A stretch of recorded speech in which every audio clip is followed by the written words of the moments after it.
Hello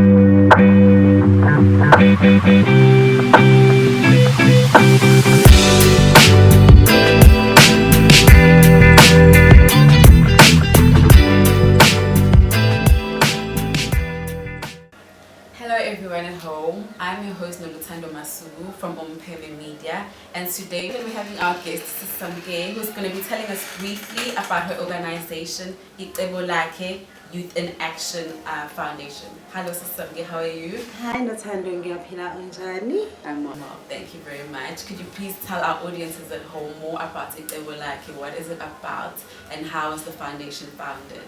Ngibonge ithuba ngibingelele nakumbukeli ekhaya. Ezasishilo sisinothando. My name is Umphememedia. Ngihlala khona eSikhawini. I am a founder and the CEO of icebolakhe Youth in Action. Isizathu ke sokuthi siqale icebolakhe Youth in Action sisinothando. Ngoba besifuna empower youth yethu noma to create a society for abantwana abethu, since sesibona abantwana balahlekelwe amaphupha abo through ama-drugs. Yes. Thank you so much, Umphememedia. You seem like you're very young yourself. I believe you fall under the youth. Yes. So how are you able to carry such a foundation at your tender age and youth? What made you decide to start such a foundation?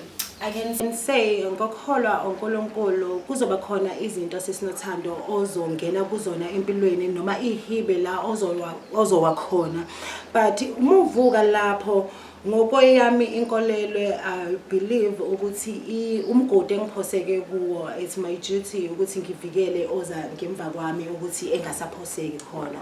Isona sizathu ke esingenze ukuthi ngiqale le foundation ekhuluma kakhulu ngama drugs nebuyisa nje ingqondo zethu sabantu abasha. Wow, amazing work that you're doing. Thank you so much, Sisi. And then for people who are looking for your organization, how can they get a hold of you? Alright, uma kuthi ufuna ukwazi ngokwemisebenzi yethu esiyenzayo as icebolakhe Youth in Action, ungasilandelela epage lethu la Facebook uthi Samge Prince Mkhize, ila ozobusungithola khona ke, noma ke sisinothanda umsebenzi wethu omningi besingakawufaki epage as bengichazile ukuthi i-company isawumacekeceke nje si-register 2014. Yes 2024, I mean, yo. Yeah, 2024 is a year esiregister ngakhona ngayo ke inhloso yokuthi sibuyise ubuntu bethu, sikhumbuzane ukuthi hayibo once wasetha i-mindset ngendlela okuyona yona akukho okungenzeki. Okay, makuthi umlaleli ke umbukeli ufuna ukusinda ungangishayela kona u-064 9895 302. Thank you so much, Umphememedia, for coming onto our show. And thank you, audience, for tuning in. You can catch us on Umphememedia on Facebook, YouTube, and Instagram. Or you can contact us on 063 4242 124. Thank you so much for tuning in. Thank you.